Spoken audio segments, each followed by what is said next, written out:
Under the Speaker's announced policy of January 9, 2023, the Chair recognizes the gentleman from New York, Mr. Santos, for 30 minutes.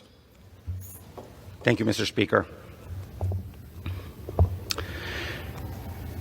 Nearly 50 years ago, during the Cold War, Soviet Russia was the enemy of the people and the biggest threat to the free world. Fast forward to 2023, and it appears that history is repeating itself once again as the threat of nuclear annihilation comes full circle as two opposing ideological blocs dominate the world. General Secretary Xi Jinping has imitated Soviet Russia's playbook ever since he came to power more than 20 years ago. The Chinese Communist Party has built a cabal of global partners throughout predatory and oppressive investments in foreign countries, political strong-arming, stealing American technology, and strengthening ties with anti-American tyrannical leaders. This plan is taken straight from the Soviet playbook. Only this time, China is infinitely stronger than the Soviet Union ever was.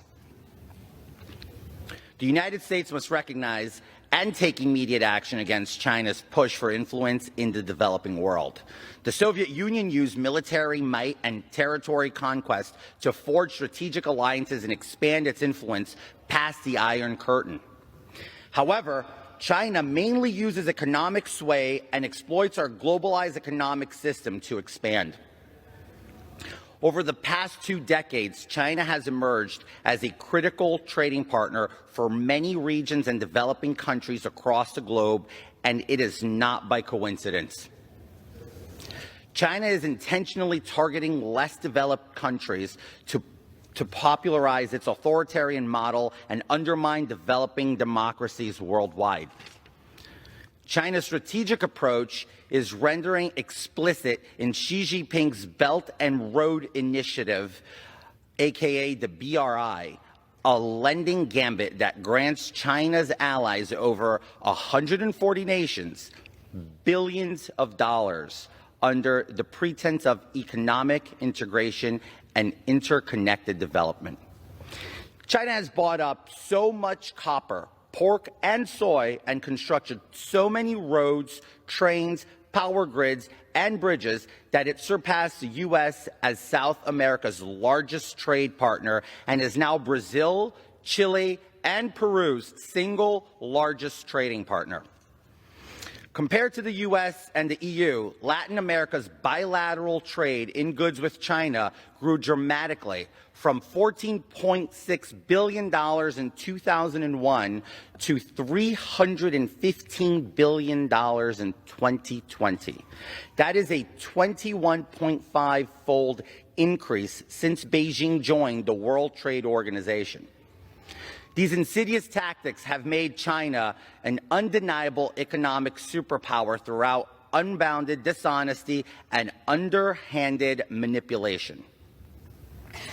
In 2019, China, an active trade partner of the U.S., allowed the yuan to fall below the 7-to-1 yuan to U.S. dollars peg it had maintained since 2015.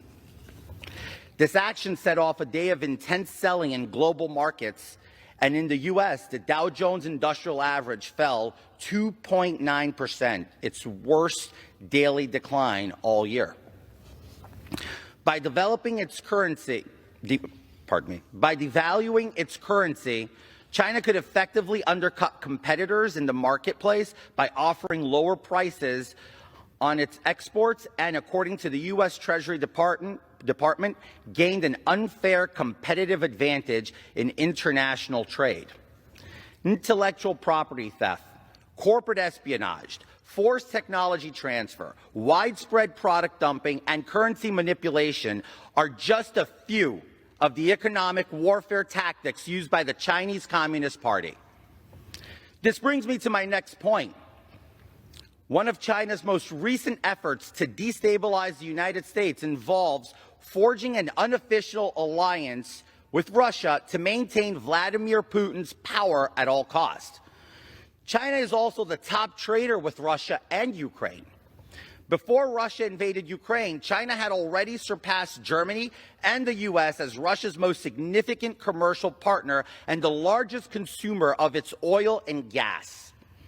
China has provided a financial lifeline to Russia over the past year by buying goods that the West won't and helping Russia continue to access financial markets despite harsh Western sanctions.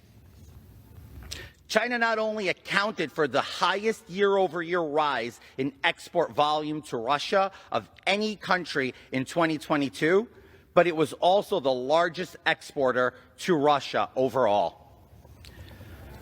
Moving on, it is no secret that Putin and Xi are determined to end the U.S. and create what Xi called a new model of major country relations. Sure enough, they have had great success in forming the BRICS bloc and the Shanghai Cooperation Organization, whose citizens comprise 2/3 of the world's population. China has been expanding its military production capabilities and is now the world's 4th largest arms exporter. There has been a drastic 80% increase in Chinese military sales to regions across the globe throughout the last decade. A growing number of United States defense officials are expressing concerns about China's swift military modernization.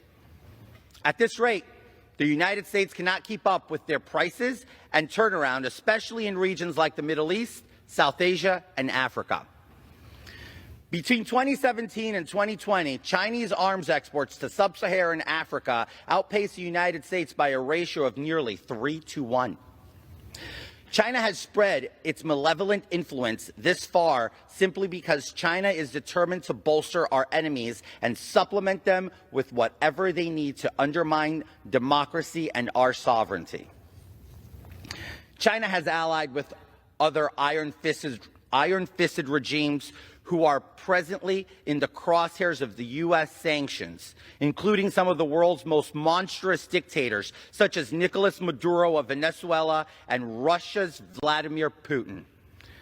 China has shipped more than $12 million in drones to Russia since it invaded Ukraine, indicating quiet collaboration between the two. And recently, Chinese state-affiliated entities sold metals and centrifuges to corporations affiliated with Iran's Ministry of Defense and Armed Forces Logistics to aid in constructing Iran's first hypersonic missile, which amplifies Iran's nuclear capabilities.